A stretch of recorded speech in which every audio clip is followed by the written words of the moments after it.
All right, my dear fellow listeners and viewers, once again, welcome to the Dr. Narine Dat Show. For those of you who have been watching us and tuned into us will know that here in the Dr. Narine Dat Show, it is a safe space for positive energy only. And keep in mind as well, too, that there are a few different ways to listen to us. You can listen to us on the regular dial, that's the radio, 102.7 CKMS FM.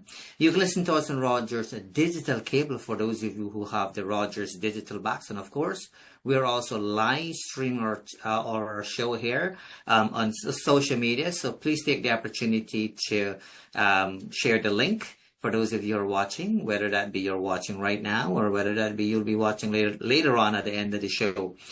Here in the show, we really take our time to make selection when it comes to our guests, meaning that we do it a little bit different compared to what we have done in the past with the Let's Chit Chat with Narine Dat. And tonight, I'm very pleased to introduce to you Tilo, the Pilgrim, who is spending some time in Guyana right now, and he's a born American, if I'm not mistaken. So Tilo, welcome to the show. How are you doing tonight?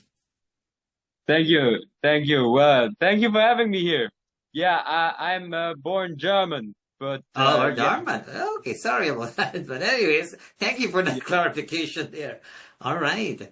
So what we'll do, I mean, we want to be mindful of your time. So what I'll do, I'll take a couple minutes, take your time, introduce yourself to us, and then we're going to dive into, your passion, for traveling. You've done obviously a lot of traveling. Right now you are in Guyana, you're moving, moving around and all of that. So take your time, introduce yourself to us, and we'll take it from there. Okay, so yeah, my name is Tilo the Pilgrim, and I'm traveling around the world without using planes and basically with little money, and try to, make stuff happen somehow. I'm German. I started from Germany, hitchhiked across Europe. I sailed across the Atlantic, spent some time in Trinidad, walked across Trinidad, then spent a few boats through the Caribbean, and eventually arrived in Guyana. And I guess I kind of hitchhiked once across Guyana. I don't know, I went to the gold mines, went down south to Latham and to the Savannah. Over to Brazil. I'm back in Georgetown now. And so basically is to meet different cultures and different, document this on my YouTube channel, my Instagram, TikTok, everywhere, Tilo the Pilgrim. Some of the things I've did, here in Guyana, I joined the Muslims for Ramadan for like 10 days. I lived 3 months with the Varao in Venezuela. That was kind of cool. Like the Varao tribe in the jungle. I actually learned the Varao language. That was nice. Sailing across the Atlantic. I mean, the sailing culture is just crazy. Like 45 days, like with some stops in some islands. But yeah, it took me. And I guess that's like short summary of who I am.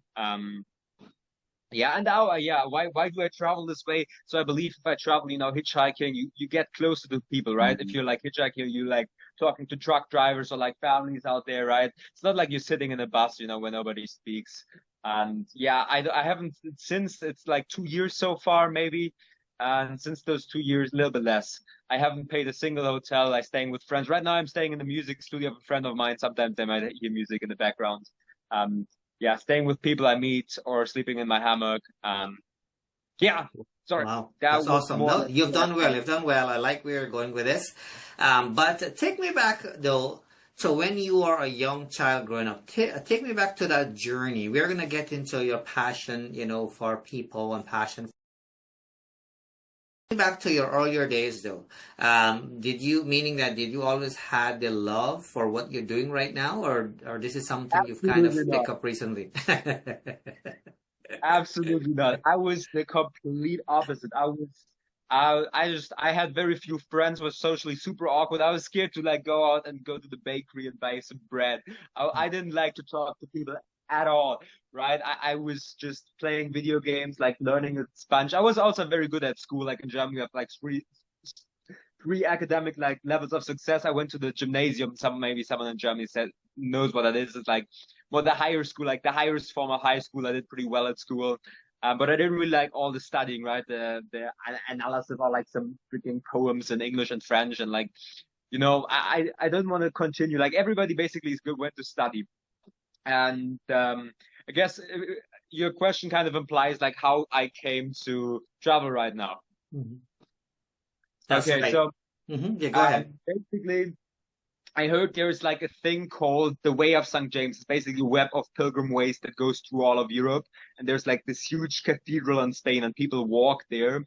Most of them only walk through Spain, but I started walking from Germany to this cathedral. It's a 4-month journey, and I actually had like, I think I had like a decent amount of money saved up for this journey, right? So I can pay for like hostels and like food and stuff. But like my credit card didn't work when I started, and I found that out. And like 2 days in, I found out um I didn't have a way to pay, right? So I only had like a little money. The first week I stayed with friends, and like I kind of made it work then, then I learned kind of going to villages, talking to, hey, I need a place to sleep for a night. I'm doing a pilgrimage, um, eating like the cheapest possible food, and yeah, I guess from there it started. All hitchhiked back from Spain, and then I was like, okay, I want to go around the world doing this, and I also want to live with some indigenous tribes. That was my other kind of goal, and maybe visit Antarctica. I don't know. I have a lot of ideas, but yeah, then I kind of worked half a day to pay for a medical insurance and a new backpack and stuff, and half a half, half a year, and then I started this journey now. Yeah. Awesome. So when was the first time you visited Guyana? How long ago was that? 3 months ago, I think. Yeah. I Okay, arrived so Mhm. from Grenada. And so what's your plan? Do you plan to stay there for a while to kind of experience more as to what's happening there? Because there are a lot of stuff happening in Guyana right now, right? It's developing. There's a lot of movements. Any Yeah. plans at all in terms of staying longer at all? Yeah. Well, I still have another like I've went to Brazil for like a week, and I still have like another 2 months on my visa. I kind of got an extension. Um, I don't know exactly. I don't want to say. I may be wrong. I have a friend of mine. His name is Chris. Chris Muslis. Maybe some of you have heard him. We're planning. Maybe he's coming over and doing a road trip together, right? So we're trying to like get a car and go to the jungle and visit some remote villages and those kind of things. I really want to visit some of the indigenous villages. I kind of neglected that. There's a lot of to explore in Guyana still. Yeah. Absolutely. I would like to stay a little bit longer, but who knows? If there's a really good reason for me to leave tomorrow, I'll leave tomorrow. Most probably not, but yeah. Yeah. Well, thank you for that. So I've seen, obviously, I do watch your YouTube videos and so on whatnot. I've seen one where you've met the president for the first time, the president of Guyana, that is, and I Yeah. believe it was during the month of Ramadan or at least Yeah. something along that line. Tell me about that experience. Well, it was actually more like a short encounter, but yeah, it was one of my TikTok videos. I it wasn't that crazy, right? A friend of mine brought me to the mosque, and the president kind of sponsored a dinner there at the mosque, and you got to meet the president, and it was like, hey, can we do like a quick video together? And like if you meet the president, if a foreigner comes here and has a TikTok account to meet the president, like a lot of people see that, like it kind of blew up. We didn't have like very long conversation. We just had like a quick chat, and like the president is crazy. He's like when he goes somewhere, like everybody wants to talk with him. He doesn't get like 1 second of break, and he has all his bodyguards around him. It's like, yeah, crazy, crazy stuff. But he's a Awesome. nice guy. Yes, for sure. I met him before. He came to Canada many, many times. Yeah. And so you mentioned earlier, Tilu, that you basically you were engaging in that Ramadan, not celebration, but in that Ramadan period of time where you were fasting. Did you mention that you were fasting? Did I heard you correctly? Did you actually fast for about 10 Yeah, days? basically, yeah, for the last like 10 days of Ramadan. I didn't do the whole Ramadan, but Mhm. someone gave me this idea for the last 10 days. I kind of joined them, went to the mosque each day, and like, didn't eat during the day. Like, joined the practice, Mhm. try to get the 5 times prayer a day, and, kind of immerse myself with the Muslim culture in that way, or faith culture. Yeah. Mhm. And what was the experience like for you?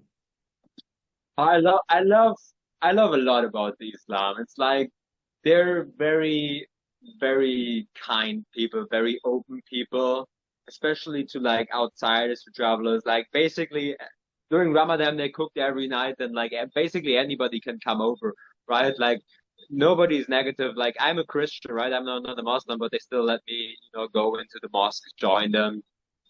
Um, yeah, very, very disciplined as well. Like you have all these rules to follow, like, in the mosque, you don't have to wear shoes, you have to wash before, like, it's a lot of things you have to step in with the right foot first, I think. Might be the left foot, it might be embarrassing. They read a lot of the Quran, they study like another language just to read the Quran. It's just like so incredible to me, like all the stuff that they go through, right? Yeah, I think they're more disciplined and maybe all like more stricter disciplined. I'm not sure if that's the correct word, than a lot of other religions are, and I kind of respect them for that. Yeah, kind of get a sense of appreciation for what you have when you join Ramadan. That's awesome. I appreciate that. I appreciate that you were open to kind of embrace something new to you, right? But when you visited Guyana, I mean, there's no question that there has to be some sort of cultural shock. What was the cultural shock like for you when you visited Guyana? And very rarely, I mean, obviously there are people that look like you too, but generally speaking, there are a lot of people that don't look like you, right? What was the cultural shock like for you? And this is a safe space here. Just be yourself and tell me about it. Because even though I was born and raised in Guyana, when I go there, I still have a little bit of a cultural shock because I live most of my life here in Canada. So take it away. Well, I stayed in the Caribbean for a while. Guyana is pretty close to the Caribbean. I've been in Trinidad like a long while. I've been to Venezuela, and like there are crazier places. But I guess very unusual. I didn't expect that they have horses. There was something like they still have horse carriages, but yeah. I don't still know exactly why, but I think like they have like huge import taxes in cars and they don't make their own fuel yet. So it's still profitable to have horses. Like in Germany, that would never work at all. But they're so relaxed with the horses. They even maybe tie them on. Some just leave them loose. Right? I've seen horses just eating like trash on the side of the road. Like people having their goats just out on the road. Right? Like, nah, in Germany you have to fence them. People call the police if the horses are there. We have horses ourselves in Germany, so I know that for a fact that if our horses go out, you have to search for them. It's like a whole kind of a lot more relaxed. Yeah, a lot of the rules are more relaxed. You don't have to wear seat belts. Once you go into Brazil, you have to wear seat belts again, right? The taxi driver tells you wear seat belts. Yeah. That's kind of what I could say, yeah. Yeah, well, thank you for that. Eventually I'm hoping that improvements can be made in those areas, though. I mean, I know it's a cultural thing and it has been like that for a long time. But things like seat belts and so forth, when you think about it, it saves lives, and even though it's a culture where people don't, put seatbelts on and things of that sort, I'm hoping that things can change eventually. But at the end of the day, people have to make it work, right? It's not the president, right? The president is not responsible for people to put on a seatbelt. A lot of times the president got a lot of blame and so forth.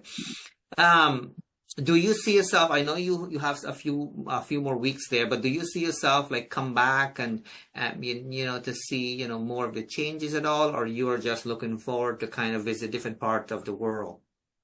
Well, probably I'll come back to Guyana. I don't know. I don't know what my future brings. So basically, I want to go once around the entire world. It might take another 3-4 years. I have no idea, right? What I really want to go, I'm not sure if I actually managed to do that, but I really want to go to Antarctica, so crossing Brazil, maybe live with some other in Brazil and some Portuguese. I have so much in my mind. Yeah, if I go that, then I have to go like across the Pacific, like all the way back through South America to the Panama Canal to find boats across the Pacific. Basically, what I want to say is like I still have like a long while to go. I don't know. Yeah, I don't know. And that's fair. That's fair. So, what do your family and friends say about this? I mean, what you're doing is very unique, is very special. It takes, it takes special people to do what you're doing, because a lot of times people are scared, right, to travel around, especially when it's, you're moving from one country to the next, doing the things that you're doing. As you mentioned earlier, you're sleeping at friend's house, you're sleeping in a hammock, all of that. I don't think if I could do that, So kudos to you for that. So what are your family and friends saying about all of this? So, yeah, well, my mother really doesn't like it. She still doesn't like it. She really does me to like study and stuff. My father is very supportive, right? He helps me like all my documents at home. And I would say, I guess, kind of in my friends community, I'm a little bit of a celebrity. I mean, in my hometown, I've been like in the newspaper. I actually been like the human of the year in our local newspaper, which is not like a huge accomplishment because we're like No, it small, is. No, like good. 20 Thanks. people. Yeah, like something like that. I don't know. They wrote like a few articles about that. But yeah, I guess I'm like the only one. Like everybody else goes to study, right? Hmm. And sometimes it's a little bit weird, right? Because you call them and they're doing their, I don't know, their training, and they're not happy with that, and they did like 3 months ago or 5 months ago, and like 5 months ago you just in that time you just sailed across the Atlantic, walked across Trinidad. Everybody kind of knows you did like this, and they're like, yeah, well, I'm still doing the same studying stuff. um yeah, I have to be a little bit mindful, not to make them feel bad about their own lives, I guess. But I would say most of my family and friends are supportive. Yeah. That's awesome. That's awesome. I'm very happy to hear that. I'm glad that, honestly, I'm glad that you follow your heart doing things that, are of importance to you. That is Yes. key, right? And so I really support you on this. You had shared a video though, and as much as we try to have a safe space here and whatnot, and it is a safe space, but you have shared a were attacked by a few people. Basically, people try to steal, little things from you, whatever you had at the time. Oh Without yeah, yeah, yeah. getting into details, share a little bit about that if you don't mind. What was it Yeah, like when you have people come towards you to kind of grab your stuff? I would think that's scary. yeah. I got kind of robbed. It's not nothing big. Like I guess it kind of happens. It would have could have been worse. It was just like one guy, and he kind of like threatened me and kind of said he had a gun. I didn't believe him at first, but now I know how good you have concealed guns. So he might actually have a gun. Kind of hit me in the face, like, give me all your money, and I kind of gave him my money. The funny thing is actually it happened like 200 meters away from a bank. So I was about to go to the bank to withdraw like money for like the next few weeks, right? And yeah, he stole like maybe 2,000 or something. Nothing crazy. And he didn't get my phone, right? Young guy was inexperienced. I'm like, here, there's all the money I have, but I won't let you search my pockets, kind of. As far as robberies go, I couldn't even say I'm grateful for that because right now I'm way more careful, you know, um, being out, and yeah, I mean it wasn't that much. Mm. You know. Still, I know it wasn't that much. You did mention that in the video as well too. But for me, just the fact that people try to rob you, right? I think that in itself can be a little bit scary. But you definitely have to give you kudos here. You definitely handle the situation really, really well. Yeah. And even here, and you're consistent too. Even here, you said that you're grateful for that experience, right? I'm not sure if I if I will want to be in a situation as such, but I really appreciate your honesty and openness here. Thank you. Is your mother aware of that, of the robbery piece? Uh, and I think probably not. Maybe I don't know. I If don't want she's to ask. watching, if she's watching your videos, she probably I has don't, seen it. But yeah, I'm not sure. Maybe not. And I don't know. That's okay. Probably not. I would have gotten like a phone call afterwards. But yeah, no, I don't think so.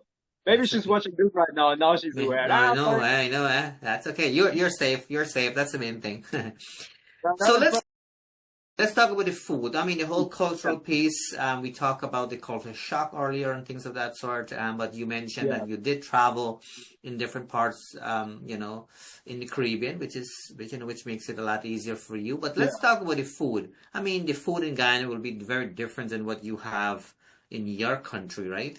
Tell me about the Yeah, food. yeah. Tell me about the, ones you like. Tell me about the ones you avoid, or tell me what you do for yourself when it comes to the food.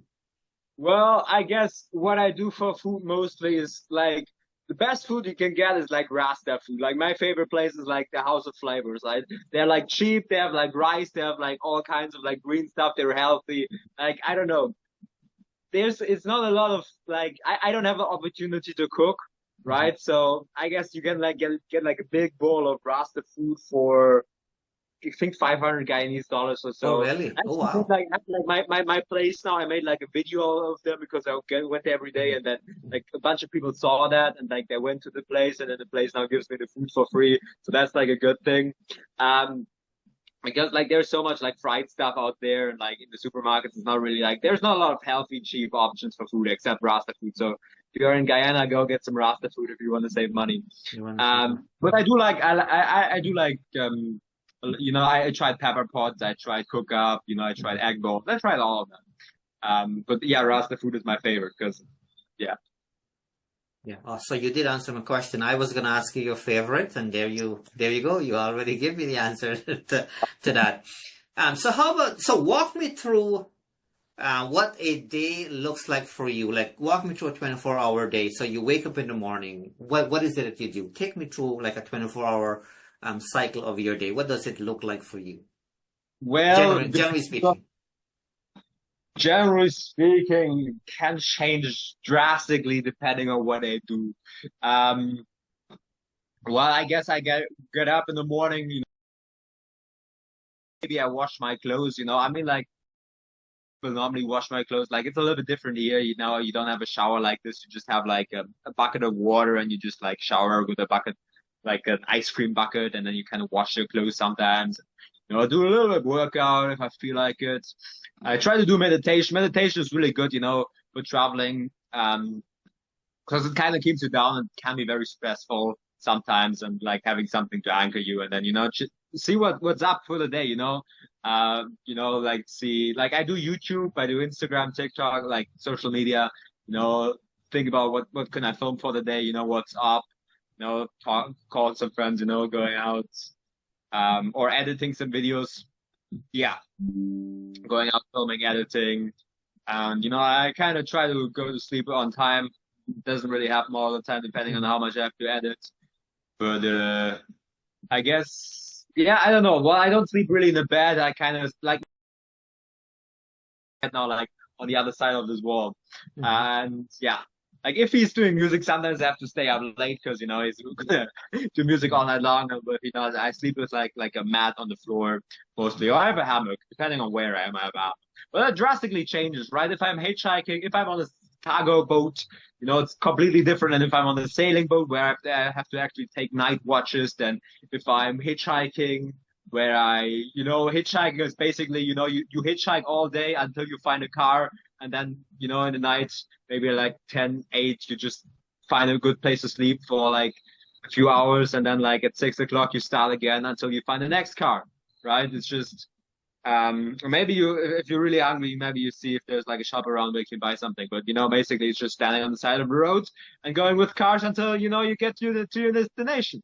Might take a few days, might take a few weeks, depending on, like in Europe, it takes a few weeks. Crossing Europe took like a week or so, or two, let's say a week and a half, 2 weeks. Um, yeah. So it really depends a lot. If I'm walking, I walked across Trinidad. I try to do like 25 kilometers a day. So it's like waking up in the morning, packing your stuff, and then just walking your 25 kilometers, finding some food, and just finding a good place to sleep in the evening before it gets dark, hopefully. Yeah. Yeah. So when you're hitchhiking, I'm trying to, let's say get a transportation, a car, or whatever the case may be. Like, do you find that people ask you like a question at all? Are they expecting to get some sort of, incentive back in terms of taking you where you need to go, or they just kind-heartedly take you where you need to go? Well, sometimes, people want a little bit of money. Sometimes I give people a little bit of money, sometimes not. But mostly like in Guyana, it's like once you need to get out of Georgetown. Getting out of Georgetown is like the difficult part, right? But once Mm-hmm. you get out of Georgetown, it's very easy. Getting out of Georgetown is like half the effort. Once you're Mm-hmm. like outside on a dirt road that only leads in the right direction, because there's basically just one road kind of Yeah. going across Guyana. Maybe I don't know. It's just like from Georgetown to Latham, it's like one road, and every and like there are like a lot of truck drivers that drive all across the country every day, and most of the time they're like hours upon hours they're there alone, don't have anybody to talk to and appreciate, a little bit of company where you can exchange. And even better if it's like a guy that's pretty well known throughout the country for doing videos. Mhm. Normally, truck driver, obviously like they're calling all their family, be like, hey, I'm driving, I found this TikTok guy here, he's Yeah. taking a lot of selfies. But even if I wouldn't been on, it would have worked as well. It's very, very, very easy to hitchhike in Guyana once you're in the right spot. Like, yeah, there's a lot of trucks that just go everywhere. It's just, yeah. Yeah. No, I appreciate that, and I appreciate the confidence in you as well too, because you are not in a country where you were born, right? You've only been there for a few months, I believe, a Yeah. couple months, right? And so it looks like you know your way around pretty good, which is awesome. So I guess it's fair to say that you've been to Berbice then? No, I haven't been to Burpees. Oh, you haven't been to Berbice. Oh, so make sure you visit Berbice before you leave Guyana. I was born and raised in Berbice, Guyana, so I just kind of ask you that. Everybody tells me I have to go to Burpees. What's up with Burpees? Why should I go to Burpees? What's interesting there? I can only speak based on my experience, and I don't want to be biased here at all because Burpees is obviously is part of Guyana. But Burpees have very nice people there. They'll take good care of you. They have good restaurants as well too. Burpees is a very kind of what you mentioned is basically a straight road, from Amsterdam to Crabwood Creek. It's like one straight road. It's nice and simple. There's houses on one side, houses on the other side, and that's pretty much Yeah, it. yeah, Yeah. But yeah. if you have the opportunity to visit Berbice, do visit Berbice. One of the former Yeah. president of Guyana was born and raised in Berbice, Guyana. Mm. Dr. Chedi Jagan, which you may have read up on. I'm assuming, anyways, or you should be do some Maybe reading up on that. Yeah. is it like the vice president now? No, Is that the president, he passed away now. This is like way back in the days. But anyways, we'll leave that no for. more about Chinese history. Sorry about that. Yeah. No. That's okay. That's okay. So where do you see Tilu 5 years from now? So basically, where do you see yourself 5 years from now? Because I mean, you are young, and you have a vision Yeah. for you. You are really stepping out of the box, which is awesome. I wish if more people can do what you're doing. A lot of people do the regular Yeah. stuff. They kind of, go to school, they go to college, they get a degree, they find themselves, a 9 to 5 job, all these types of things, right? See more, in terms of what the world has to offer, and you make it work for you. But where do you see yourself 5 years from now? In 5 years. Well, hopefully in Germany by then. Maybe not. Maybe not. But I guess I want to continue like working on my social media. I want to get better at like documenting different people. I really like documenting different cultures. Hopefully I get more into like the indigenous stuff. I really like indigenous people, indigenous culture. Yeah, maybe at one point make my journey profitable. Guyana is not really good to monetize. You don't make a lot of money in Guyana, basically next to none. Yeah. Luckily, I travel with very little money, but sometimes if you want to do something like greater, you want to go like some remote places, like those boats don't always go for free, and sometimes they like cost like $100 or something. And yeah, um, more or less. Well, right now, actually, I'm big enough on YouTube that I can kind of support myself. Like I kind of make €200 a day, a week. No, a month, 200 a month, more or less, depending on the month. Sometimes Yeah. it's like less, sometimes it's really bad. You have like 80, sometimes a little bit more. Mhm. But that more or less covers my food expenses. Um, yeah, but hopefully, I can make a little bit more money so I can like have cooler projects on my way and save a little bit up for retirement. And like I'm doing everything kind of on the shoestring budget, figuring out how can you do this without paying for it, and it's not always that easy. Yeah, but I love to maybe show different cultures that don't get shown that much, and show that it's possible to travel this way, and that you don't necessarily need a lot of money, especially in Guyana. It's very easy. I encourage everybody out there, go and hitchhike in Guyana. Like once you start doing it, you realize how easy it is. And it's a great experience. It builds a lot of confidence once you figure that out. And yeah, when I finish, hopefully I continue traveling. Hopefully my YouTube works by then good enough for me to support myself and yeah, document all kind of things I'm passionate about in the world. Awesome, awesome. So I'll just hang in there. I will ask you to tell me about, the most interesting experience that you've had so far in Guyana, but just hang in there for a second. So my dear fellow listeners and viewers, for those of you who have just tuned in, you're watching or listening to Dr. Narine Dat Show. We have our guest here who is Tilo the Pilgrim. He is here to share his experience in terms of, moving from country to country, so to speak. His goal is to travel, travel around the world. Right now he is in Guyana, and I think it's a pretty good thing that he's doing. I think it's unique, it's special. He's really stepping out of the box, and he's not doing, the regular stuff that people do, as we talked about earlier. If you listen to us, on radio, do know we appreciate you. We cannot see you, but we do appreciate you. We have folks also listen to us on Rogers at Digital Cable 946, which we appreciate. And for those of you who are watching us live on social media, do take the opportunity to share our page. So Tilo, obviously in life, there are good and bad experiences. So let's say you were to share your story, right, which you are doing right now. Let's say you're having a chat with somebody and they're asking you about your experience in Guyana. What would you say to them? And I'm just focusing on the positive pieces here. What are some of the nice things you will say to them about Guyana? The nicest stuff, the best things in Guyana. I love the interior. It's so beautiful. Oh my God, the savannah. Damn, I think everybody in Georgetown should go there and look at it. It's just like the sky seems bluer down there. I'm telling you, it's so beautiful. It's such a beautiful area. And I just love the interior, those small indigenous villages, so much calmer and that, kind of less trash. And yeah, I love that. I love the nature, and I just love like the adventure of going through the interior with like trucks, because there's no maps in Guyana. For some reason, there's like there are roads there on no maps, not on Google Maps, not on any other maps. I have like 3 different mapping apps, and like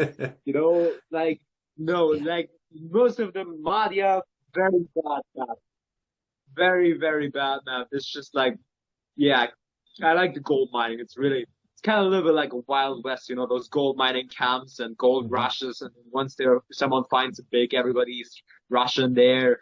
It's kind of cool. And I mean the jungle in general, it's just That's wild. awesome. Yeah. Yeah, it looks like you are really enjoying your time. I mean, you're really making the most of the current situation, which is a beautiful thing to do, right? A lot of people would have had difficulties doing what you're doing, but you're enjoying it, which is awesome. Was it difficult for you though to adjust to the current lifestyle that you have right now? Meaning that when you were, if you were to look back at your life in Germany, compared to, the current situation right now, even though this is what you have chosen to do, the differences here. Well, you're good at asking questions. Yeah, it was very like getting into this lifestyle was very difficult. I guess I said in the beginning, I was the complete opposite. I was like socially shy. I was scared to go to the bakery, just asking someone, for a place to sleep or for a ride. I was the first time I hitchhiked for like half an hour. I was just scared to hell and didn't do anything. It took me half an hour to put my thumb on the side of the road. The thing is, it was a baptism by fire, basically.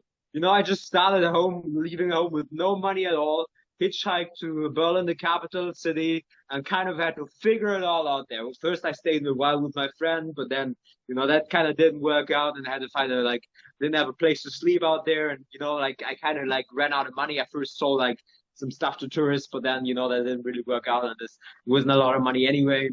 and just figuring out, where do I sleep, what do I eat, like how do I make money, all of those things.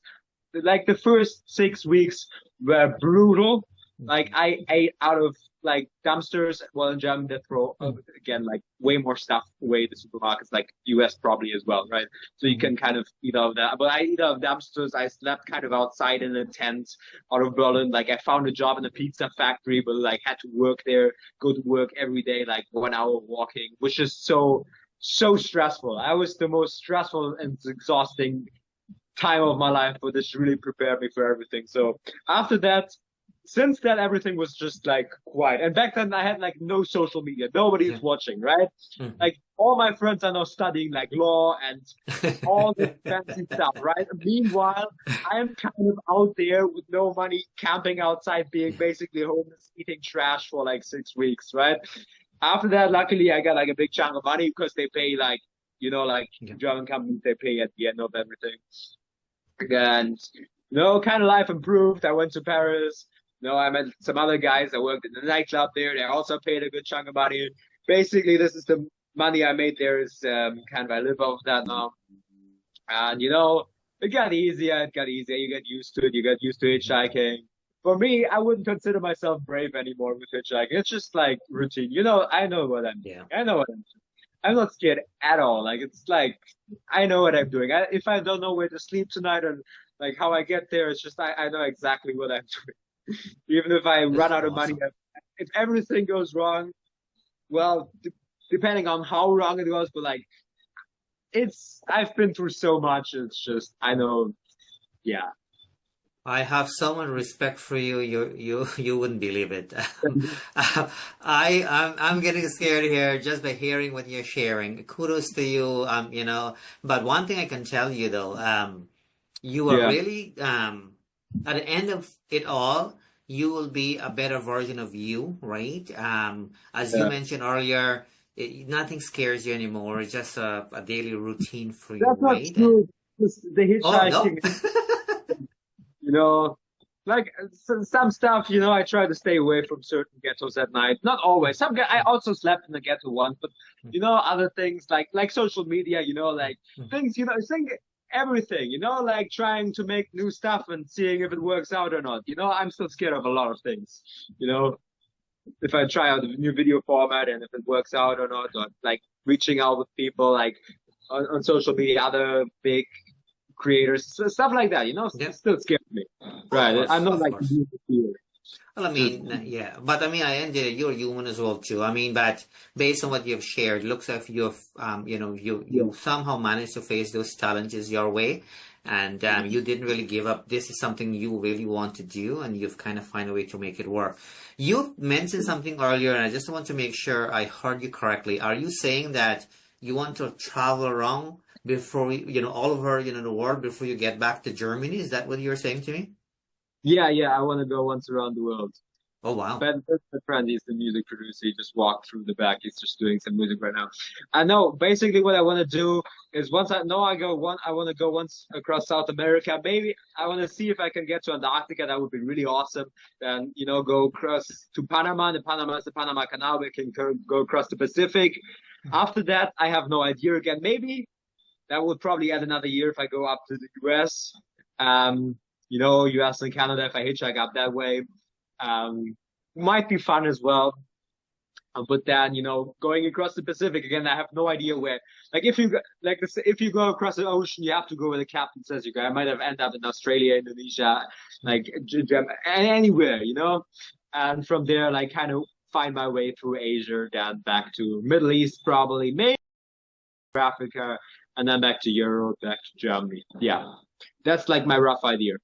Yeah, good. That's good. And so if you ever make it to Canada, I live in Canada. If you ever make it to Canada, make sure you stay connected. Maybe I'll give you a ride or something to get to one spot to the next, right? Which city you're staying at, if I may ask? I'm in Kitchener, Ontario, so it's about an hour and a half from Toronto. Okay, I have no idea where any of that is. I don't know that's exactly. okay. That's okay. I mentioned Toronto because Toronto is the capital for Ontario. Yeah. But you'll figure out all of this once you make your way this end. Hopefully, works out well in your favor. Maybe, I don't know. I don't know where to go exactly. I have to. Yeah. I know I have two more. One to in Guyana. I want to see some indigenous guys, and then Mhm. I want to go to Brazil, and I want to go to Antarctica. That's kind of my next thing. Or Where is my it you next want to thing, go? Sorry, where is it Ant- you want to go next? Antarctica. Okay. Like I'm not sure if I will manage to do that, but I want to hitchhike all the way up to Uchud, like this town where all the boats go, like the main harbor where all the like Hmm. cruise sailing ships everywhere go to Antarctica, and just like the Antarctic season starts in September, I think, November, September. I have to be there by then, and then try if I find one boat that can bring me across in the season. Basically, that's my kind of idea. That's awesome. How about the weather? Do you find it too hot at all? Do you find it just comfortable? It's kind of now starting to get like warm kind of thing. So we have kind of, just kind of enjoying it. It's not like extremely warm per se. It's just right, so to speak. What's the weather like for you in terms of how it's working out for you? Are you finding it too hot? Are you finding it, comfortable for you? What's the deal? Um, yeah, well, like I would say, if you have no money, like the Caribbean is like the best place. So I guess this climate zone, like you won't die of like cold. Like in Germany, especially in the winter, or even Europe, like if you're sleeping wet, back is wet, you know, you might get some problems if it's snowing. You have like here you can basically sleep. You don't actually even need a hammock or like a sleeping bag. You can just sleep on the side of the road and you will be fine. Germany will in winter you die. Yeah. It's just so I really like that. Sometimes there's a bunch of rain, but it's not that bad. No, could have been worse. So I kind of like the weather. A little bit too hot for my face, but like it's warm all year round. That's kind of cool. Germany it's cold and you need like all need to carry a bunch of extra clothes and like an extra sleeping bag, and your backpack gets heavier. Well, yeah. I mean, I'm always wearing this coat because I really love it. It's kind of my brand and Your my brand, pilgrim. yeah. Yeah, it's my pilgrim coat over here. Yeah. But yeah, that's a little bit too hot. Um, yeah, I probably if I get a little bit colder, I would sweat a bunch less. Let's say like that. But I like the weather so far. Yeah. Awesome, awesome. So do people stop you to ask you questions at all, especially if they recognize you? Because I mean, a person like you will stand out, right? So my question is, do people like follow you at all? Do they look at you differently? Not in a bad way, but do you have Yeah. any of those kinds of tension at all? Well, nowadays, and a lot of people are on TikTok, on Facebook, right, in Guyana, and I mean, some of my videos have like a lot of views, right, like 100, 200,000. I have several of those, right, and the country only has like 800,000 people, right. Yeah. I mean, there's foreigners, but like most people on TikTok haven't seen at least seen like one or two of my videos. So every time I walk down the street, someone is gonna stop me. I'm gonna get stopped all the time. I went to the market today, and like some mothers invited me for the Mother's Day gift, and like some guy wanted me to do a video for their barber shop, and like three, four, five people stopped me. Like wherever I walk in Georgetown, people gonna stop me, be like, "Hey, I saw your TikTok." So it opens a lot of doors for me though. It makes stuff more easy. If you need something, I put out like a story. Hey, can anybody help me? I want to do this and this and this. And sometimes it can make stuff easier. It helps you connect with people. Um, yeah. I don't know. What's the question again? How people react to me, right? So yeah, a lot of people recognize me. Yeah. And so you had made, I know that you do different video content, and sometimes as a video, creator, so to speak, people come up with different ideas based on what sells, right? And so, keep in mind you are not obligated to answer all the questions that I'm asking you here, but you've mentioned something interesting that I want to kind of ask you. I've seen the video. I'm not sure if it was just to get There's people's nothing attention. I want to Sorry, hide. sorry. Ask me. You can ask everything. I'm open. Awesome, good stuff. Awesome, I love it. Go ahead. You Like, had you did a video. You have a fan here, by the way. I do watch the content. yeah, Do know I do watch the content because especially it's from Guyana, and yeah, curiosity is not a bad thing. I like to see different places and whatnot, yeah. especially as it relates to Guyana. But you had made a video where you mentioned that you have never been in a in a relationship, and you I, came yeah, more yeah, yeah. from a conservative family and all of that. Is any of that Oh, true, or zero. you're just being creative in terms of make creative content? No, I'm actually a virgin. I never had a relationship, nothing like that, never had sex, never hooked up with a girl, which is now crazy. Like everybody, like I have people messaging me, like accusing me of, only going to the Caribbean to sleep with black women, right? That's like in Brazil, actually, I went to the carnival and so, like the health workers, they like gave out free condoms and they gave me like a bunch of free condoms because they, basically thought this white guy is here to sleep with a bunch of girls. Well, I'm not really. Not really. Um, Not that I'm really, very religious or stuff like that. It's just not really practical right now, right? I mean, I don't sleep in a hotel room, right? This is like a friend of mine, like artist place of a friend of mine. And then most of the time, I'm busy. I'm going from place to place. I'm focusing on like YouTube, can I make better videos? What can I show next? Those kind of things. So I don't really have, the space for like a long-term relationship or something like that. And, it kind of didn't really work out so far. And I'm not really actively looking, it's kind of, you know, it might give a lot of trouble as well, if you like get someone pregnant or you get some diseases or both, yeah, or someone gets offended and, I don't know. I'm having with that for now. No, and that's fine. And keep in mind, I'm not doing any sort of cross-referencing here, but I appreciate your consistency in terms of being honest. Being honest and true to yourself is the best thing people can do. So thank you so much, for being you. I really appreciate that for sure. There's no question. Yeah. So looking back at your journey now, would you say that you have grown as an individual? Because a lot of times, the things that you are doing right now, the things that you are experiencing right now, right? A lot of people wouldn't have those kinds of opportunity, or they wouldn't be able to step out of, their comfort zone to do that. And sometimes people have to go to school to learn certain things and whatnot, like jacking and all of those types of things. Um, looking back at your journey right now, do you think that you have grown as an individual? Meaning that, do you think that you know more now than you knew 3 months ago? Oh yeah, no, I grow all the time. Sometimes more, sometimes less. I mean, the first 6 weeks were just like the thing is, I'm so scared of something like this ever happening again, me running out of money. But I know if that ever happens again, and I will grow. If I get through it, like I will grow so much. Like the first 3 weeks, the like hell weeks of, going from being this protective, nice Mhm. home to just sleeping on the street, like finding stuff out, not having food, still having to work, like figuring everything out. I grew so much in that time. But since then, even though, I mean, I sailed across the Atlantic, I've never even once in my life been on a sailing ship before. And then I sailed like 45 days across the Atlantic, right? I'm learning so much about social media. I'm learning Mhm. about YouTube. I'm learning about people, trying to learn the languages. I learned Spanish. I taught myself Spanish since I started. I'm going to learn Portuguese. I taught myself Varau. I speak the language of indigenous Varau. I lived 3 months with the indigenous Varau in Venezuela in the Orinoco Delta. That was one of the greatest times ever. I really want to do that again.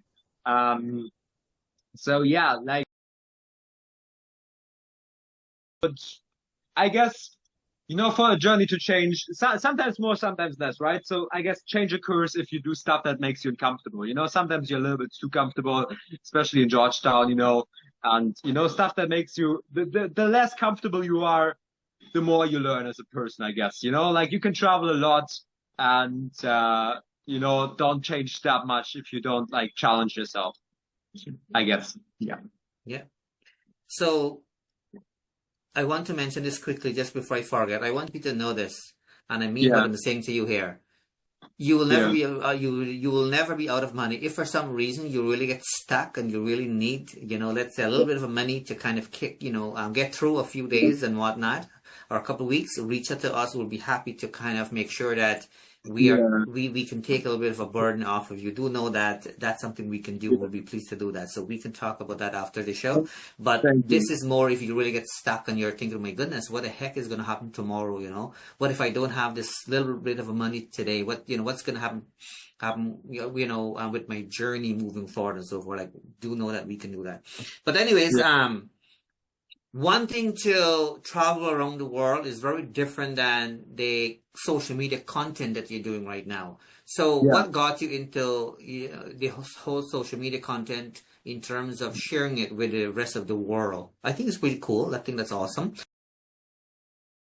A decision you've made just because you want to share your journey with the rest of the world, or that's something you always wanted to do for a long time?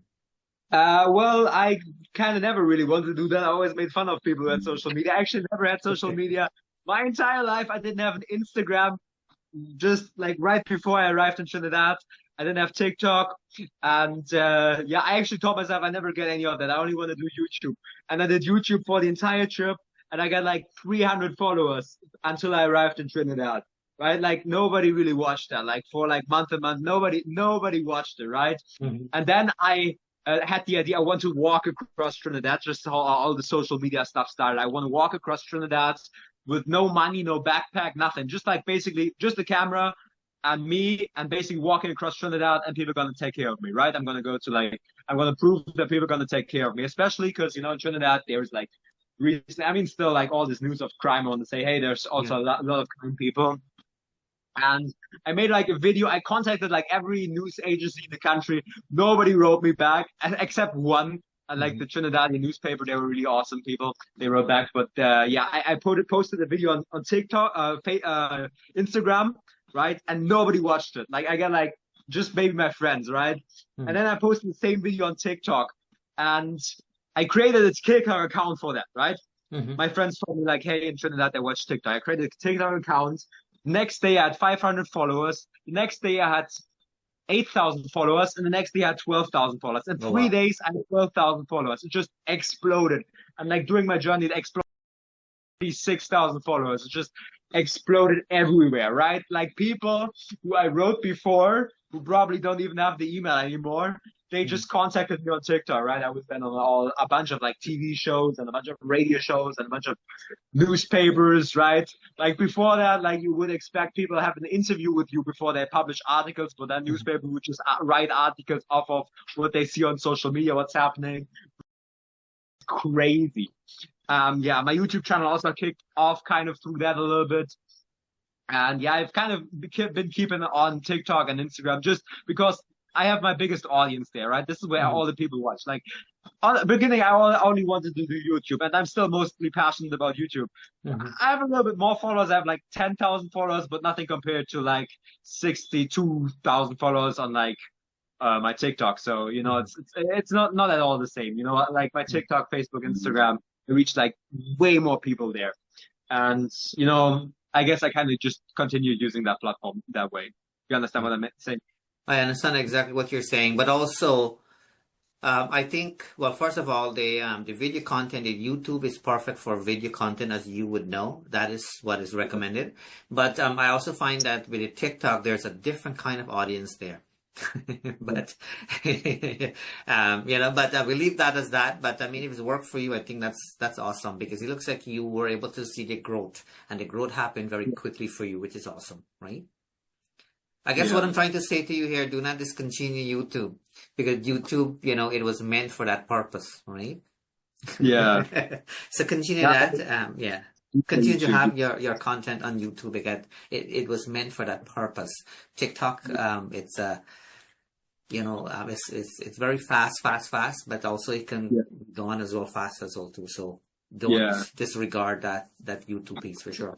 So you mentioned earlier about your journey in time in Trinidad and Tobago. So tell us a little bit about that. What was your journey like when you were in Trinidad? I mean, it's slightly different in terms of the in terms of the culture in Ghana, but I want to hear from you, what was your experience like when you were in Trinidad? Well, I guess it was probably one of those another growth moments, which is, I don't know, where you just question yourself if everything is real. I arrived in Trinidad on a sailing ship, right? And like, I just, then ended up being in the Caribbean. I never been in the Caribbean. I never really traveled in my life, right? We had a farm, so I only stayed in my home. Maybe I had that. And now I'm in the Caribbean. I don't know any of the plants. Like all the animals are different. It's warm all day. I'm sleeping in the jungle with a hammock, kind of outside of the marina somewhere for like the first week. Eventually, I meet some people from the scouts, and then I kind of develop this idea through some friends, like, hey, let's walk across Trinidad. Um, yeah, and I thought, maybe I can share this with some people. And like, I wrote like 16 different news agencies or everybody, like nobody responded except like one eventually, like one newspaper responded. And, then all of a sudden, from being like the guy who had like, like I was just like a nobody for most of the time. I was just on my own hitchhiking through Europe. I sailed hitchhiking across the Atlantic. It took me 2 months, 1 month in the Canary Islands and 1 month in Gibraltar to find a boat. Basically, just me in the Canary Islands for 1 month, a little bit over 1 month. I actually lived in a cave in the mountains, walking down alone every day, talking to captains, walking back up, trying to see if they have a empty space. It's just me alone, right? And now all of a sudden, like within like 3 days, I had like 12,000 followers, and with that, like I was also on like TTT, major news platforms, like, and on like I have so many journalists call me all of a sudden, like it was just crazy. And now everybody kind of wanted to talk with me. The first beginning was so crazy. Like everybody wanted to talk with me. This guy, this German fat foreigner who walks across Trinidad with no money. It was so bizarre. Like cars would drive by and then stop and turn around. Like people on the street giving me so much food I couldn't carry it all. Like at the end of the day, mostly I would go like to school. Sometimes I would give people back, people who stop to say hi, I give them back food. Like I would go to schools and give them all the food I have. I had so much food and water, right? It was crazy. People trying to track me down. It was so bizarre, right? I know this superstar phenomenon for like the time I did this journey. After this kind of cooled down, luckily a bunch, people still took a lot of photos, but it wasn't like that crazy. Like to give a perspective of that, I walked 20 kilometers a day, and I need to walk for 20 kilometers. I walk 5 hours, 5 kilometers per hour. I need 4 hours, right?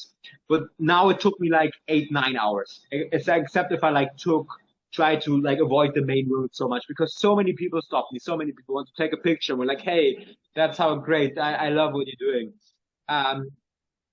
I guess my first Trinidad experience was just like the most mind blowing thing ever. Besides that, I don't know. I like Trinidad. I like Trinidad. It is crazy. It has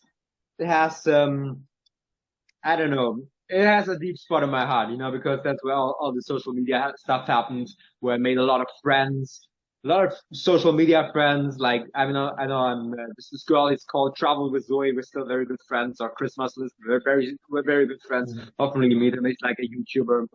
Um, where I really realized that social media could be like a thing I could actually do. Before it was just like for the hell of it, I wasn't even sure if I like. Eventually, I was like, I make a little bit of money, whatever. Oh, well, I'm still not making a lot of money, but you know what I mean. Yeah. TikTok doesn't really pay if you're in the Caribbean. Well, it doesn't pay at all. So for all those views, I don't get paid anything. But I saw that there is like a potential in this journey, kind of, and that was like an eye opener for me. And from then, it like kind of switched a lot. Before, I didn't really care a lot about social media. I'd like my YouTube video a week or every 2 weeks. And now I kind of like do more social media, share more stuff on social media. I learn more on social media. Now my journey switched a lot, right? Like social media helps a lot, but also like kind of takes, time away from doing other things. A lot of time away. But I think it's a good thing, because now it's not only about me, but I can also share my journey with other people, and they can profit from that, and they can see parts of the country they've never seen, or that it's possible to travel this way, or that not all people in Trinidad are criminals. Nearly all of them are. There's so many so kind people, especially the Rastas. I love Rasta guys. I love everybody else. I don't want to be favoritism here, but the Rastas are awesome. I recently been with them. Show the most coolest guys ever. Yeah. So it changed a lot. Like first it was just like this homeless vagabond, and now more kind of social media stylish vagabond kind of thing. Yeah. Awesome. That's awesome. Yes, without question, you've built relationship with folks and whatnot, which is awesome. And that's going to take you places eventually, right? So you're continuing to do that. I also have seen video of you attending an Indian wedding in Guyana. What was Yeah, that yeah. journey like for you? Well, I don't know. It wasn't. I was just in the Indian wedding. That wasn't like a huge story. It's just went to an Indian wedding, kind of documented the wedding. Someone invited me. I don't know exactly how it happened. Hmm. You meet someone messaged me, and it was like, I always wanted to go to an Indian wedding, and then I did. And it was nice. I need to Was go that the more. first time? Was that the first time you attended an Indian wedding? Yeah, that was my first time. Yeah. Yeah. And you are not afraid to dress, differently in terms of different culture and whatnot. So if you go to an Indian wedding, I notice you wear that, Indian clothing and whatnot. You're not afraid to embrace all of these things. Do you, I don't want to use the word comfortable. I'm assuming you are. Do you feel weird, or are you just accept things for what it is? Right? Because you don't necessarily have to wear an Indian clothes if you choose not to, but you have done it. I guess that's what I'm trying to say. Did you wear it because it was recommended, or you wanted to fit in? Sometimes people want to fit in as well too. So with new cultures, I mean, I'm not even sure I did Indian wedding things there, but with the Muslims, I definitely wore like the traditional. I forgot Yeah, even yeah, the name. yeah, yeah, yeah, yeah, yeah. I still have that, by the way. Yeah, I'm not sure what I should do with that, but yeah, like the thing is with new cultures, like try to do, as the locals do, try to imitate, try to take part in as many things as possible, and try to join everything, because then you get like the best experience, the strongest experience. You kind of understand people as best as possible. While I was with the Muslims, not that regularly, and I kind of still do. Like I started kind of reading the Quran a little bit, which was very interesting, talking with the Imam a little bit. And yeah, try to immerse yourself as much as possible. Um, yeah, this is the best. Even especially if it's uncomfortable, especially if it's uncomfortable. Um, well, within some limits, regarding health. When I was in the jungle with the varao, like I'm not that resistant to like the stuff they eat. Sometimes I have to be a little bit more careful with that, or like the amount of mosquito bites they're tolerating. Like at the beginning, I was like, I do everything they do, but then eventually I started wearing some slippers instead of walking barefoot, and I was taking way better care of my mosquito net and did not eat some of the fish soup they had. But within limits, try to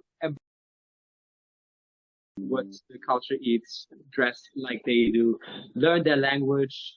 Learning the language is for me like a sign of respect, especially even though they might speak English, if you're like whatever in but another country, another culture, try to learn their language. You understand a lot of languages, you understand how people think, what people are all about. Like the Varao language, like it tells a lot about their character. For example, they are very communal, and they don't have a word for thank you. They just say yakera, which basically describes the situation as a good situation. If someone basically gives you something, they say yakera. Yeah. So, that kind of gives you insight of like how group orientated their thinking is. And in that way, if you're out there, try to stay if I give some advice to some backpackers or some travelers, try to stay away from other travelers or from tour companies, and try to as close as possible. Within being respectful and mindful of like they're letting you enter the culture, but yeah, because you don't want to have a charade. You want to have what's really going on, even if it's messy. Even if those indigenous Varao actually eat a lot of, I don't know, Coca-Cola, and eat a lot of bread, and have like I don't know, like have like their motorboats and stuff. But it's like real. Go out and experience the real stuff and just take part in it as much as possible. Yeah. Yeah. Thank you so much for that, Tilu. So earlier you mentioned about wanting to visit, indigenous villages and all of that. Is that something you've always had close to your heart? Or is it because you're seeing, the fact that we do have people, indigenous people live in Ghana, and you want to really experience some of their way of living? I would say this that was close to my heart.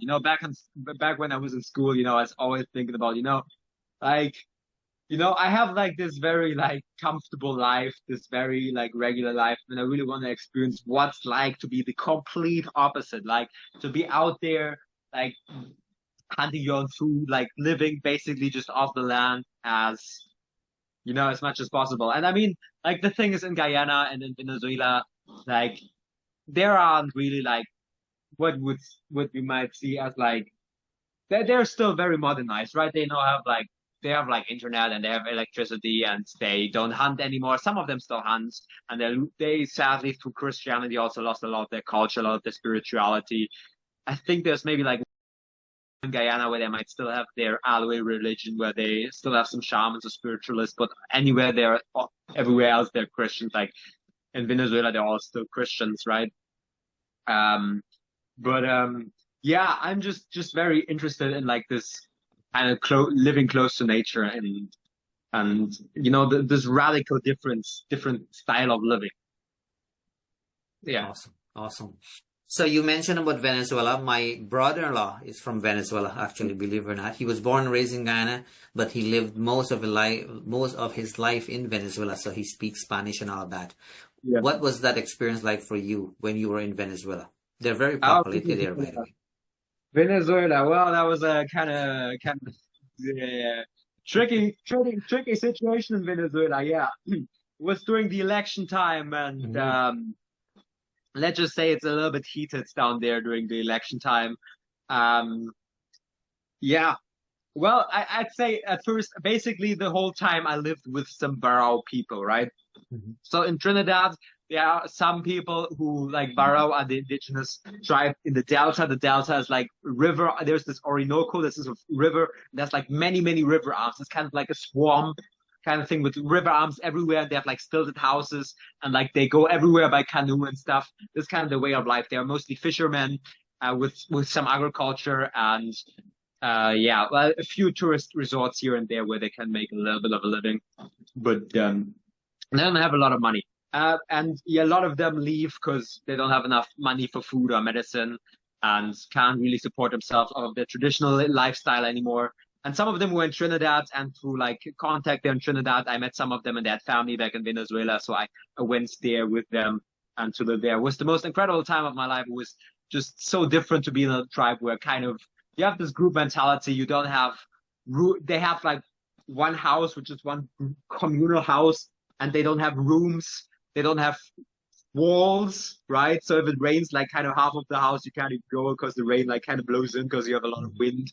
And, you kind of put in the hammocks every night. You put up the hammocks and, yeah, like everybody kind of takes care of everybody. Like they cook for you every day. And, like I bought them a bunch of like flour and like some fuel in return for letting me stay there. And just incredible people.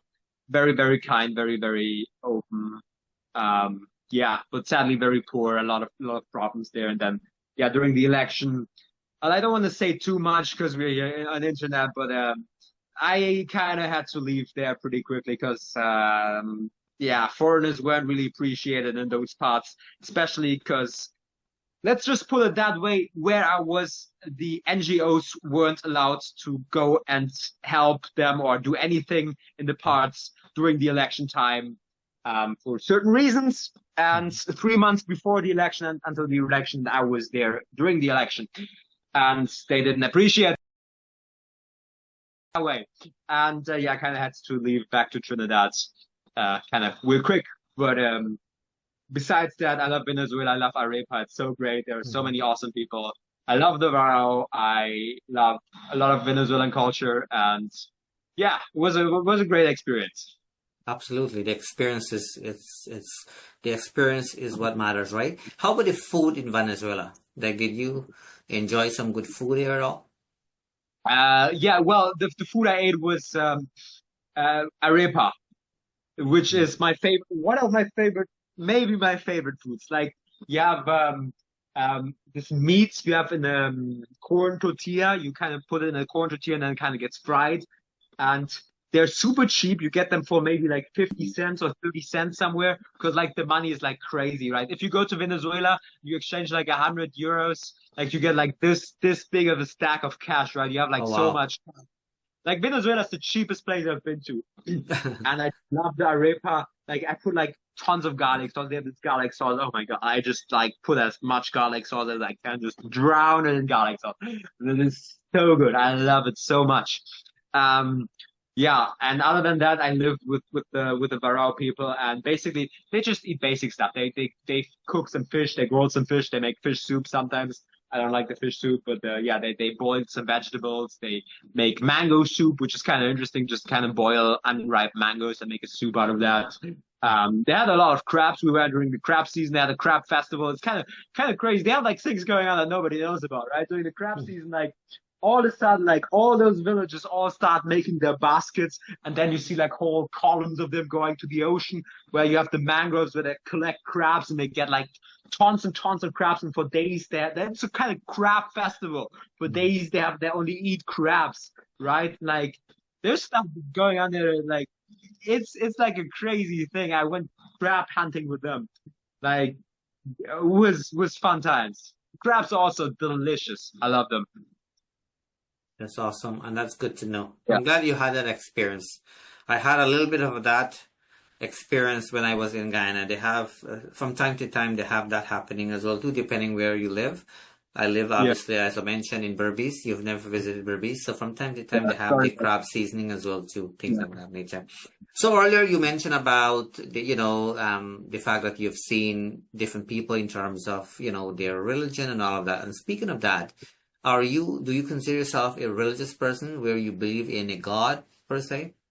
Good question. So I would consider myself somewhat spiritual. I mean, I'm a Catholic. I kind of still practice some of the like Catholic rituals. Sometimes I'm not sure if I would still consider myself fully Catholic. I don't really believe that there's like a true religion. Like I think all religions have like a grain of truth within them. Um, and I think whatever is like the truth, if you even could call it that, it's just kind of beyond our comprehension. And it's just, like kind of, yeah, um, different. So I'm very open to all kinds of different belief styles, like to Muslim Hindus, like traditional spiritualist beliefs.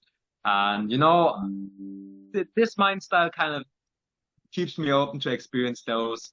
And, I believe that there's kind of a truth in everything. And, it helps me, like if people tell me about some spiritual experiences, um, I don't disbelieve them. I don't, don't accept or I don't believe it.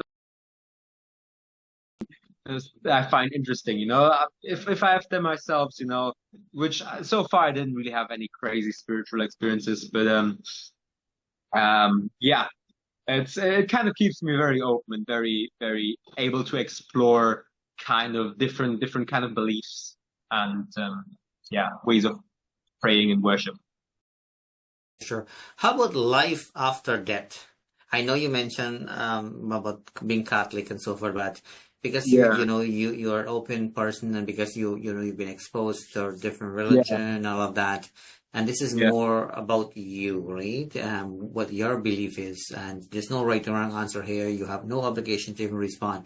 Do you believe in any sort of life after death at all? Well, one second, I kind of have to plug in my phone real quick, but Yeah, I'm go gonna for ask it. you. Yeah. I'm running out of electricity here. Yeah, I'm doing this on my phone, by the way. No, that's I sorry. do I believe in life after death?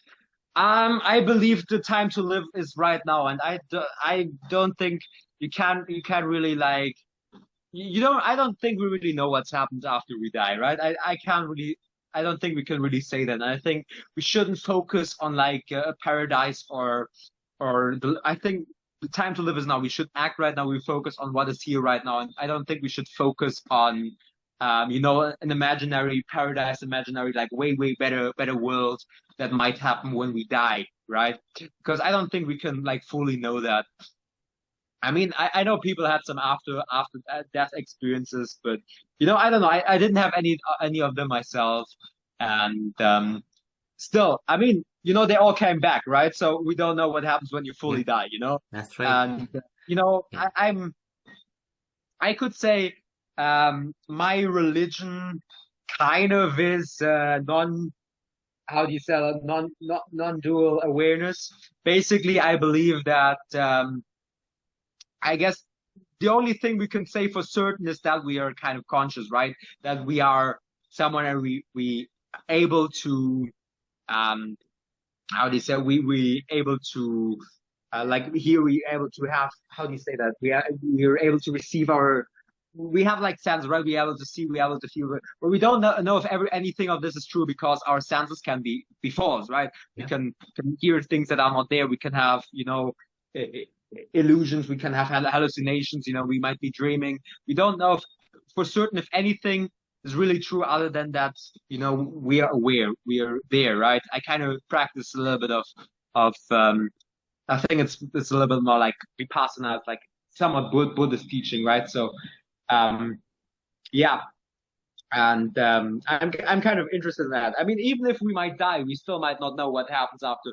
If that's now the final end goal, because after death, I mean, I don't know what state I'm in, because even after death, you might still only know that you're aware, and whatever life you have after death, you might die again, or it still doesn't answer any question. But I don't want to get like way too philosophical here, or way Yeah, too. no, and that's very fair. I was just only asking, but I like what you said, right? Honestly, the reality is the best time is now, right? So you really have to live in the moment and be in the Yeah, present. That's something I always recommend, and this has nothing to do with what people believe in and what people practice and all of that, right? It's very, very different. And when you into depth into it, right? But as you think about it deeply, you do not want to just have that belief, that okay, when I die, I'm going to go to this specific place, and you're not making the most yeah, of the moment, right? So yeah, I think we have to be mindful of that as well too. exactly. There may be, something, there, but we have to be mindful of that as well too. But again, this is just me asking a question here. We're not concreting anything here, or anything along that line. So, Tilu, when you are not making video clips, when you're not trying to capture, something unique and whatnot to share with the rest of the world, what is it that you do with your time? That seems to be a tricky question for you What is it because you that do I a lot of do? things. But go ahead. Um, well, thinking about where to go next, planning a little bit, or I don't know, going out, getting my food, going out to the market. I just like to go to the botanical garden in Guyana, in Georgetown. They have a very nice botanical garden. I think people should go more often. It's my favorite place in the whole city. Like it's very calm, it's quiet, and you can have your peace there. Good place also to record stuff. Yeah. I'm also kind of into reading and I don't know, reading, listen to audiobooks, those kind of things. I kind of love adventure stories. I'm really into that. Like, I can really recommend 7 Years on Tibet, one of my favorite books of all time. Or like, all those good things. Like, man, endurance is so good. Or, I mean, I'm not sure if you ever heard of those. It's kind of I like, heard I heard of it, but I never read it. But speaking of that, and if it's okay with you, I'm just doing a plug here. I just wrote a book entitled Rising Above. I just thought I mentioned this so your followers, yeah, when they will be watching, just in case if they have a love for a specific thing, maybe they can consider it. But yeah, I mean, you mentioning about you love to read these types of books of nature and things of that sort, if I heard you correctly, that makes sense, right? Because these things resonate with you for sure. There's no yeah. question about that for sure. So looking back at your journey so far, you're still young, you still have your whole life ahead of you. But looking back at your life, let's say you were to restart your life all over again, um, right? To kind of do, you just restart life. You press a button, you hit a button, and you have that opportunity to restart and live life again. Will you change anything at all? knowing what you know now, because you are more knowledgeable now than you were, let's say, 5 years ago, a year ago. Will you change Yeah. anything at all if you were to start all over again? Like a bunch. I mean, if I would have, I mean, I could have prepared so much in high school. I could have taught myself so much stuff in high school. I mean, having the confidence and the knowledge I have right now, like in high school, I didn't really do much stuff, just hanging out with my friends. Like I could have taught myself. Like I didn't really have the desire to learn, right? This Mhm. is something I find is so sad also in like high school in general. Like people don't really have no, I had kind of found like the desire to learn new things, but in high school you kind of just have to have good grades, which is not the same as the desire to learn. Other than that, I don't know. Maybe start my social media earlier, but maybe not. I mean, I start off with a pilgrimage. I did Mhm. no social media whatsoever, no YouTube, no Instagram, no TikTok, nothing, right? My Mhm. first pilgrimage walking, 4 months every day walking from Germany to Spain, 3,000 kilometers. Um, that's more or less walking across the entire country of Venezuela. If you want to have Wow. like a local reference, like the furthest points of Mhm. Venezuela, not just across. Um, I don't invest in Bitcoin. Friend of mine was a tech friend who was really into Bitcoin. But that's another story. Another story of itself. Other than that, I don't know. I'm happy with a lot of stuff that happened. But I don't think you should dwell into what happened in the past too much. I'm happy with what you can't change it anyway. That's right. Yeah, no, I'm only asking you because you're more knowledgeable now, and there's nothing wrong Yeah, if people decide to, continue along the same path, knowing that, hey, you know what, look, it is what it is. I wouldn't change a thing because at the end of the day, the experiences, that you have had over the years will really shape you to be the best yeah, version of you, right? And sometimes even though we may have challenging times along the way, we also have to pay attention to it. It's not necessarily always a bad thing. It's also telling us something, right? If everything goes perfectly in our lives, if everything goes perfect with my staff or whatnot, I start to worry because I know something's up here. It can't be. There has to be, So these are all normal things, kind of thing. So thank you so much for that. So do you have like a big circle of friends? You mentioned the word friends consistently. You mentioned about you making friends when you were in Trinidad and Tobago. Obviously, you're in Guyana right now. You mentioned with friends, you were staying at a friend's house. You can call up people, all of that. Do you have like a bunch of friends where you can just call them up and say, look, I'm stuck here, buddy. I really got stuck. Can you come and pick me up from this location? Like, do you have those kinds of connection at all? yeah. Well, I would. I don't get stuck anywhere. Oh, good. For the most part, I know how to get around. I probably know how to get out there better than anybody else knows how to do that. I do have a huge circle of people I know. I'm not sure to consider them friends. Like I guess in the Caribbean you make friends like very quickly. And now you like kind of meet someone for 2 times and then you call them friends in Germany. Not really the same case. Like you use friends as somebody, I guess, I guess I always say like in Germany, a friend is someone you would trust the keys to your house with, right? Something like Mhm. that. Um, and and actually, it's not that easy to have like like it's very difficult to have like deep connections, right? Because I'm traveling from place to place, and even if I form like a strong connection with someone for like a while, I'm leaving them Yeah. for like at least 5 years, and we can only talk on the phone, like even like the friends at home. And yeah, it can be very lonely at times. I do have some good friends, like Zoe, travel with Zoe, another TikTok creator, and you taught me a lot about TikTok, and I guess we're kind of on the same social media kind of TikTok interest kind of thing, and we talk from time to time. Um, yeah, I don't have a lot of what you could consider friends, but I have a lot of contacts. I don't want to. Maybe like some people are friends. I hope nobody sees that as like friend. It's like like of that. Um, but yeah, it can be lonely, right? Because just nothing really stays. You always leave the people you start to Mhm. care about. Yeah. Yeah, you are on a unique journey here. So, and there's nothing wrong with that, right? Um, what are people saying about this though? I know I kind of asked you generally, speaking earlier, like, have you gotten any feedback from friends, let's say your former schoolmate and whatnot, where they're saying, hey, but I really love what you're doing, I enjoy what you're doing, even though they might be doing something totally different, whether that be studying law, wanting to be a doctor, or any kind of other profession. What are they saying to you in terms of encouragement or otherwise? Yeah. I don't really know. I think most of my friends think it's pretty cool what I do. I know that I'm like a much talked about person in my school. Like in my school, I had very few friends, and now I just, sometimes if I go through my social media, I know that people still follow me regularly from my school who maybe I talked once before, and they still follow all my journey. So I know like a lot of people in my former social circle follow me kind of and know what I'm doing. So that's kind of interesting, especially because, back then I was like kind of like the few guys, who didn't really do anything together. Like we are like the few kind of outsider guys, we did our own thing. And, back then appreciated by a lot of people for I guess kind of what I did.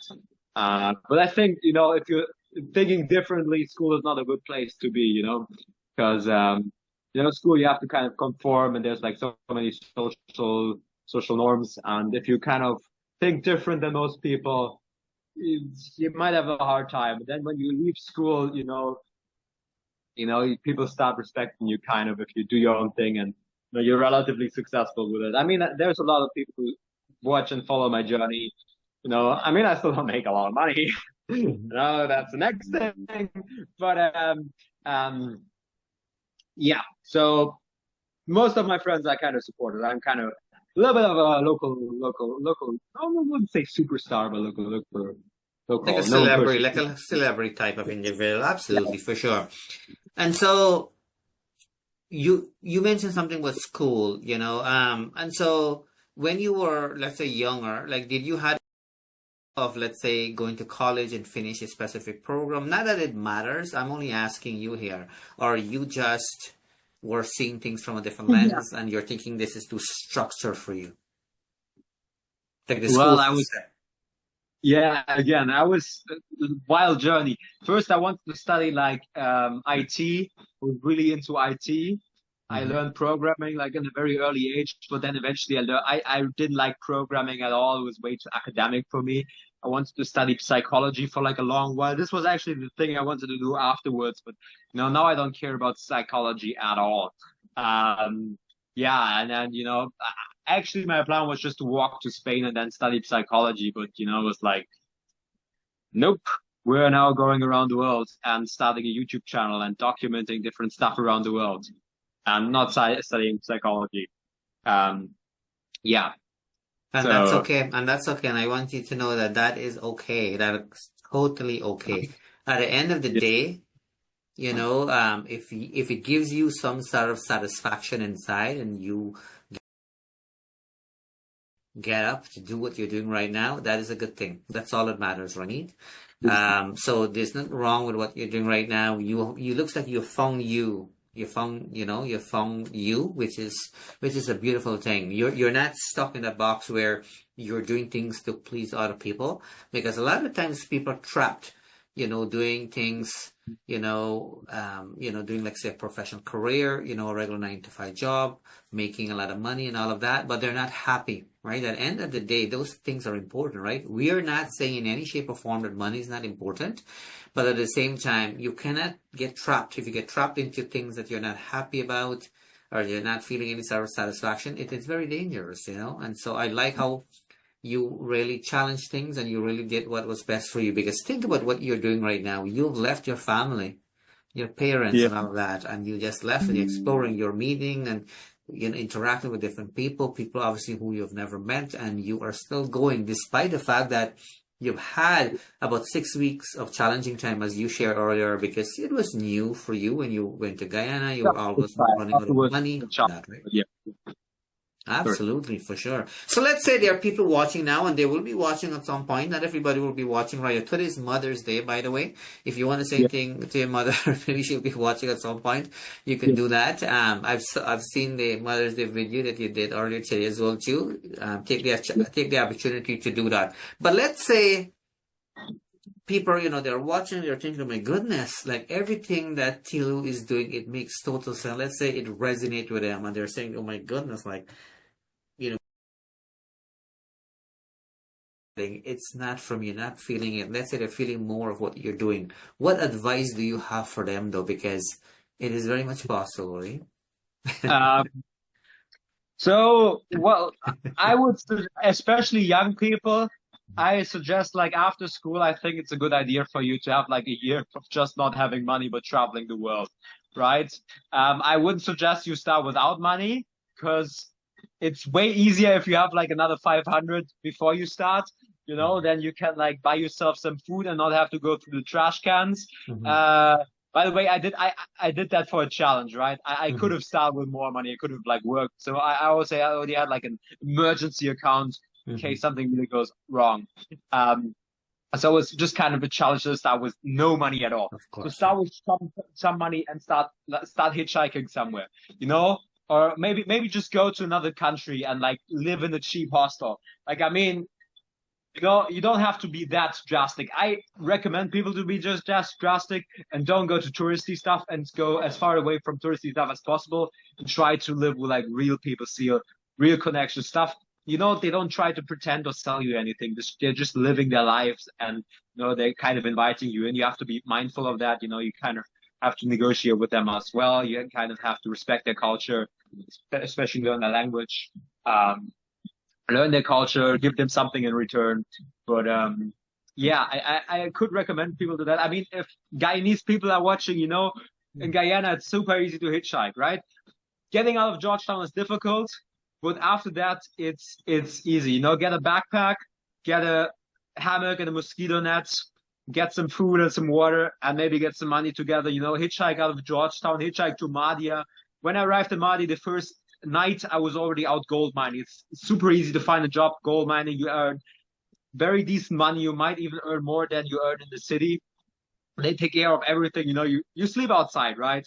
And it's kind of a lot of people are scared of the gold mines, which I don't think they should be. It's very safe down there. Like, yeah, there's a hospital with everything from snake venom to anti-malaria stuff, and like they can drive you there if something goes really wrong. And just work there for a month, and then maybe with the money you made, continue like asking around in the town where the next trucks go. Maybe go to Latham. Maybe go over to the river to Essequibo and look for some boats. Maybe go to Port Kaituma.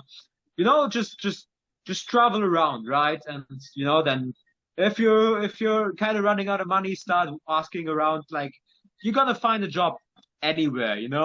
If you're able to sacrifice comfort, you don't have to spend that much, right? You just kind of sleep outside the hammock or try to find cheapest hostel ever. But like hostels are very, very expensive. Try to sleep outside the hammock and you're gonna find you know you everywhere in Guyana you'll find a job if you search long enough and if you're desperate enough. If you go to every business from business to business, say, hey, I need a job, you need something, someone will hire you, you know.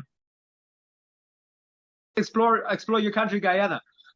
You could go to the Caribbean. I don't know the Caribbean, the Guyanese passport, but there are sailing boats going from Guyana to the Caribbean or cargo boats. You need some patience. Might take a month, during the sailing season, but there will be Mhm. boats leaving Guyana towards the Caribbean. And in the Caribbean, it's very easy hitchhiking within the Caribbean sailing boats, especially if you already have sailing knowledge. You need to kind of present yourself a little bit well and kind of, takes a while until you get used to it and it's difficult in the beginning. But what makes it easier if you just start, right? If you're into it, once you're in it, once you're out there, once you're kind of sleeping in the hammock, it's everything gets way easier. Well, it doesn't get easier, but it gets easier to force yourself to do. Yeah. Awesome, awesome, awesome. You brought up an interesting piece here, and I want to kind of highlight it here so that folks can hear it again, just in case. You mentioned that, if people really want a job, they can find a job. Basically, that's what I'm hearing from you. And so all the job seekers in Guyana, if you're really looking for a job, as Silo mentioned, you can find that job, right? Fuck. You're okay there? I hope you're okay. It looks like you dropped your phone or something. But my dear fellow listeners and viewers, we invited Tilo. He was born and raised in Germany, and his goal in life is to travel the world. And so right now he is in Guyana. He shared his story with us, of moving, right? Moving from one country to the next. He was in Trinidad, all of these types of things. And think how difficult it is on him, right? To leave his country, leave his family, and he is in Guyana, right? Just to kind of explore, and he's making it there. He is there basically. He will be there for 3 months, I believe. And so it looks like we have lost him, but we've been with him for a good hour and a half. So for those of you who have tuned in halfway through or so, you want to, scan through the video, even afterward and whatnot, because it was a really good story he shared. I just thought it was important for me to kind of bring him on board, to share his journey, right? He shared earlier about when he first went to Guyana, he didn't have any money. Think how difficult that was, but it was a challenge for him, right? He eat off the, of the trash can and so forth. This is a story we hear of, but he did it intentionally, because he knew that he just doing this temporarily, and it was more of a challenge for him, right? His classmates and so forth, they're in college, university, studying, doing what they want, which is fine as well too. But anyways, we have lost him, and that's totally fine because we're coming more towards the end of the program. And because it is Mother's Day today, I personally would like to take this opportunity to wish all the mothers, and I'm talking about only mothers, I'm not talking about fathers, to the mothers, do know that we appreciate what you do. Being a mother, it's a beautiful thing, but also, it comes with a lot of responsibility. A lot of times, mothers, they work, full-time jobs. They come home, they still have to take care of the children, they still have to cook, take care of the, the rest of the family and so forth. It is ongoing. So do know we appreciate that. So we want to acknowledge that here on the Dr. Narine Dat Show. For mothers who are not part of, who are not playing part of that motherhood, and let's say their father's doing that, that is a caretaker. So we're not talking about caretaker today because we're going to have Father's Day next month, but today is just to acknowledge Mother's Day. What I would like to do though, I would like to actually, you know what I'll do? I will bring him back on here. He's here. So let me bring him back on. And so while he's making his way back on here, I want to remind you that we are, live every Sunday from 6 p.m. to 8 p.m. Eastern Standard Ontario New York time. So make sure you tune into us weekly. We always appreciate your companionship. We always appreciate all of that. So let me know when you can hear me there. I'm glad that you were able to join us back. Yeah, sorry about that. That's okay. That's okay. We've done well. We have done so well. Charge well. It's an old building, and I need a new phone charger. Sometimes it's a little bit disconnected, and boom. God, I can hear you again. That's awesome. My camera is bad. No, that's awesome. I'm not here. Yeah, I was just kind of reflecting on some of the pieces that you shared earlier. I want you to know this. I want you to know that I'm very grateful, first of all, that you took the time to join us here today on the Dr. Narine Dat Show. I want you to know that you are now officially part of us here in that sense, meaning that, you're connected with us. If you ever need anything at all, we have lots of connection, connection works and helps, as you know. That's how the world runs. You know what I mean? And so you will never get stuck again, because if for some reason you have any sort of difficulties at all there, reach out to us and we can find a way to make sure that you're sailing accordingly, right? Whether that be you are in Guyana or out of Guyana, I want you to know that. So what I'll do, it was such of an honor to have you here. I mean, you give us more than what we bought. Yeah, no, my pleasure for sure. So what I'll do now, though, I'll give you an opportunity to kind of speak any last minute thing you want to speak, anything you really wanted to share with our viewers and listeners, and you have not had the opportunity to do so, you can do that. And what I'll do before I wrap up the show, I will be featuring a few Mother's Day song for folks today's Mother's Day, and we'll kind of wrap it up. But do know from the bottom of my heart, I thank you for your time, and take it away, and any last minute thing you want to share. Go ahead. Well, thank you everybody for having me. I really appreciate the opportunity. Yeah, you welcoming me. Sorry for being a little bit unprofessional. The phone sometimes dies, and yeah, I'm not dealing. I do everything kind of on my phone. Someone recently gave me a laptop though. How we talking? But my phone, I edit everything, record everything on my phone, and sometimes old house, you kind of have to work with what you deal with. But you know what I've learned so far? I guess the biggest lesson, that everything goes through people. The people are the key to everything. You need to be able to talk with people, right? If you be able to talk with people and connect with people and do that, you will be very successful in life, no matter what you try to achieve. That doesn't have to be around the world, but certainly is the same. If you want to go across the Atlantic, you have to convince a captain to take someone who never sailed across the Atlantic, right? And so it is with many things. Yeah, go out there and follow what you really want to follow, even if everybody thinks you're crazy. And it is possible if you really believe on it. Because when I started, I told people, I'm going to travel around the world. I start with no money. I'm going to hitchhike across the Atlantic. I never sailed before. I'm going to live with indigenous tribes in the jungle. I'm going to do this all starting with no money. I don't think there was a single person who told me that this is really a thing that is possible, right? Well, kind of did it, That's right. Yeah. Somehow, yeah. Believe in yourself. Follow what's important to you, because if you chase your life following something that is not important to you, you might not have to go out there. It might not take the risk, but you lose so much. Your time is valuable, and yeah. And I guess go out, do something crazy, because the biggest thing I've learned is that you can really do what you want to do, and this is not a thing you can learn academically, right? Mm-hmm. You can talk as much as you want about, you can actually do what you can do. No, you have to go out there, something where you think it's completely impossible, and you have to do it. And once you do that, you learn this lesson. And I guess this is the most important lesson to learn. Once you do something so crazy where before you have no idea how to do this. Maybe it's you want to learn with anything, you want to learn how to draw only stick figures, and then you kind of figure out how to drawing a realistic looking face, or you have no idea, you can't read and you want to go to law school and you figure that out, or I don't know, I go through weird stuff in my head, but go out there, do the stuff that is hard for you, that nobody believes in you, but you really want to do. With that, you can find me at Tilo the Pilgrim, everywhere on social media. I think on Facebook I'm called Pilgrim Tilo, but I change that at some time. And yeah, check out my stuff. Thank you for having me. That's awesome. And do know that I will continue to follow you, because you have some interesting content, on there, and you continue to bring fresh and new stuff. So I will follow you along to see where you go with this, and hopefully down the road we can bring you back, because you're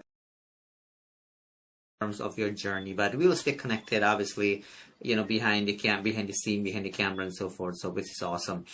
So my dear fellow listeners and viewers, as we are officially approaching the end of tonight's program, I would like to take this opportunity to thank you for tuning in to the Dr. Narine Dat Show. On behalf of myself and our very special guest here tonight, Tilo, the Pilgrim, both of us would like to join together and wish you a great today and even better tomorrow. Please remember to tune in to us next week, 6 p.m. Eastern until New York time. We are going to leave you now with some beautiful Mother Day song, no cultural song. So hopefully you enjoy them.